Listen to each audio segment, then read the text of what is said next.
Hi, I'm Dave from boyinaband.com, and welcome to day 3 of the Boy in a Band 7-day song tutorial on dubstep.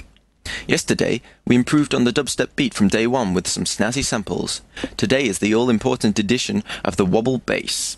Okay, let's begin. Now this bass will consist of 2 instances of Thor, one for the prominent sharp mid to high end of the sound, and another for the really bassy sub-bass underneath. So let's start with the top end, but we need a combinator first, so right-click, Combinator. And let's name this Wobble Bass. Now to mix the 2 instances of Thor together, we're going to want to create a line mixer 6:2 in our combinator. And then right-click, Create Thor. And let's get to work on our first instance of Thor. So initialize Thor, right-click, Initialize Patch, click Show Programmer, and that opens up the low end of this synth here. And we want to make 2 analog oscillators. One's already in there. And a multi-oscillator. Change one analog oscillator to a pulse wave and send these 2 through to the filter by hitting 2 and 3. Now, detune the multi-oscillator a little bit to make the sound a bit thicker. And with these 2 crisp analog waves and one kind of detuned multi-oscillator, it'll mean there's a thickness to the sound, but it'll still be punchy and sharp. Now would be a good point to probably put some notes in the track lane so we can hear our synth. So I'll just do that now. If we have a look down here, to add notes, pencil tool, the W is the shortcut key. But yeah, draw an area and double click it. And I'll get to work putting in some notes here. Okay, so I've written my riff out, so let's have a listen to it. Remember, dubstep tends to be minor and even dissonant, which means using notes that clash. For example, when they're half a step away from each other, to create a dark, sometimes painful sound. But here, I've just used some notes from the key of G sharp to make a cool riff. Now notice here, dun, dun, dun, dun, how those 2 notes sound really cool, D and C sharp.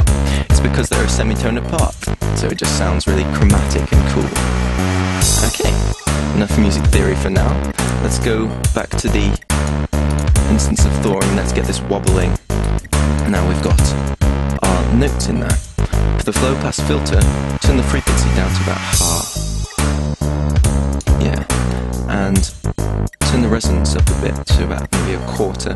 Now the resonance just adds a bit of bite to the sound in the higher frequencies, but it can take away from the bassiness. So this is where having a separate Thor instance for the low end really helps. Okay, and this point on the frequency here is where the wobble will modulate from. Okay, before I forget as well, turn up the sustain in the amp envelope to full so it doesn't lose any volume over time as the notes are held down. Okay, now for the actual wobble. Hit the key sync and tempo sync on LFO1 so it starts the wobble each time you play a new note and it's in time with the song, and turn the rate to 3/16. So 16th triplets. Now this will give it that really kind of offbeat, wobbly sound that I've been talking about the whole way through this tutorial series. Now, to actually link the LFO to our frequency, which is what's going to provide the wobble, we're going to use the modulation bus routing, it's called, this section down here. It's not as complicated as it looks. Click the drop down for source, hit LFO1, turn the amount up to 100, and set the destination for filter 1 frequency. And there we have our wobble. Easy as that. It's so beautiful. Now we have the high end, we need to make sure the floors will be shaking too. If you have rubbish speakers, then you probably aren't going to hear this, so you'll just have to trust me that it's doing something. Make a new instance of Thor, right-click, Create, Thor Polysonic Synthesizer. And, yep, it's coming through. Right-click, Initialize the patch. Now open up the programmer, and we're going to have, again, 3 different oscillators. We're going to have one sine wave here, another analog sine wave, but another octave up. So we've got a 2-octave spread there, and we want a multi-oscillator on the soft saw wave, which is the 3rd one down, slightly detuned. Now let's send those through by clicking the 2 and 3 buttons there. turn our frequency down to about a quarter, leave the res where it is, so there's no kind of bite on that high end, it's all low end in this one. That's the lower end of our wobble sorted, so if I mute the high end, you might just be able to hear that. But that will sound really bassy on some good speakers, so bang that in the club and you will feel it. Okay, and now that's our first wobble bass done, but I think we need a bit of variety for our verse in our song, so I'll just mute this one and let's make a new wobble bass. Okay, so let's make the second wobble bass. Right click, create a combinator, let's name this one Wobble 2. Make an instance of Thor, create Thor polysonic synthesizer, initialize it, right click initialize, and show the programmer. We want 3 oscillators again, 2 analog oscillators, one as a sine wave, and a wavetable oscillator, which uses inbuilt wavetables to generate the sound, so it's kind of like a sampler, but not quite. Let's go down to this 10 sines preset. Now I'll just copy the notes across from the previous one so we can get an idea of what this sounds like. Probably use something similar to this in the final song, but we'll change it a bit later on in the tutorials.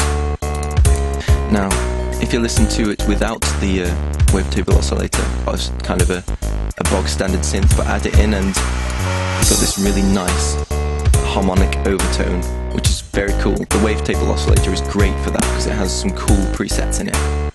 Now, take the frequency down to about just below a half, leave the resonance where it is, and get it wobbling again, key sync, tempo sync, and I'm going to choose the 1/8 rate as opposed to the 3/16 we used in the last one, and alternating between those 2 rates will mean it gives a really cool disjointed effect to the song. And there's our wobble. Let's hit that sustain again, turn the sustain up on the amp envelope so it doesn't lose any volume. And that's almost there, but I think it can be a bit more fun. To do that, I'm going to add some portamento, which means the synth notes will slide between each other instead of hitting them cleanly, adding a kind of slothful, fun sound if it's on a slow enough slide. Now, just turn the slider there from off to on, and the portamento, turn it to about just above a quarter. Yeah. And you can hear there it just slides between the notes now, which is really cool, especially when it hits this high note near the end. I'll just skip to that. That's cool. Awesome. So, now we've got our wobble bass effects, our track is starting to take shape. Tune in for day 4 when I'll be adding a fun lead synth and some more bass notes to make the track more varied, memorable and interesting. Until then, see what other tones you can get from using different oscillators in Thor and make them wobble like Amy Winehouse. If you found this tutorial useful, help me out by rating this video or posting a comment so other people can find it. And don't forget to check out my website, boyinaband.com. Have a nice day!